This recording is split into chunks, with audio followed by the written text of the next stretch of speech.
আমার আল্লাহ ডাকবেন, ও বেনামাজিরা কই? আর 20 মিনিটের মজা পাইয়া ফজরের 4 রাকাত নামাজ যারা পড়ো নাই, আমি আল্লাহ ইনসাফের বিচার করার জন্য আজকে দাড়ি পাল্লা ওজন করে রাখবো। জাহান্নামও তোমার অপেক্ষায় আছে, রেডি হও। আমার আল্লাহ বলবে, ও বেনামাজিরা, নামাজিদের থেকে আজকে আলাদা হইয়া যাও। আমি আল্লাহ আমার নামাজিদেরকে ডান হাতে পুরস্কার দান করব। ওরা আমার আরশে আজিমের নিচে গিয়ে আশ্রয় নিবে। নূরের তৈরি আরশে আজিম, ওই নূরের তৈরি আরশে আজিমে কোন বেনামাজির জায়গা নাই, কোন গুনাহগারের জায়গাও নাই। নামাজি বান্দারা নূরের তৈরি আরশে আজিমে গিয়ে আশ্রয় নিবে। ওখান থেকে আমার মায়ার নবী আস্তে আস্তে সবাই কিনে জান্নাতের দরওয়াজায় দাঁড়াবেন।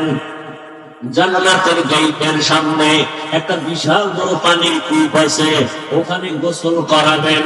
গোসল করা মাত্র ওটার নাম আবে হায়াত। আবে হায়াতের পানি দিয়া গোসল করা মাত্র সমস্ত কারো মানুষ সুন্দর হয়ে যাবে। বুড়া এবং বৃদ্ধা যারা সব যুবক যুবতী হয়ে যাবে, দাড়ি বিহীন হয়ে যাবে। রহমতের নবী গিয়া বিসমিল্লাহ পড়বেন, জান্নাতের দরজা খুলিয়া যাবে। আল্লাহর বান্দারা সব জান্নাতের সাথে জান্নাতে ঢুকবে। অন্যদিকে যারা বেনামাজি গুনাহগার, আল্লাহ তাআলা বলেন, ও বেনামাজি গুনাহগারেরা, নেককারদের থেকে তোরা আলাদা হইয়া যা। গুনাহগারেরা এমন আলাদা হইতে চাইবে না, কারণ অন্যদিকে জাহান্নামের আওয়াজ। আমার আল্লাহ তখন কুদরতি ভাবে একটা ঝাঁকুনি দিবেন, এমন একটা বাঁচুনি দিবেন।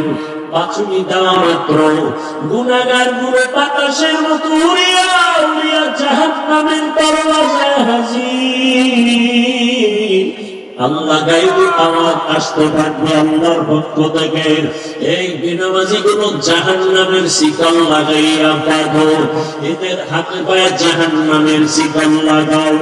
এমন ভাবে শিকল লাগায় বলবে, লাইনে তার চালাইয়া দাও। বাম হাতে আমি আমলনামা দিয়ে দিব।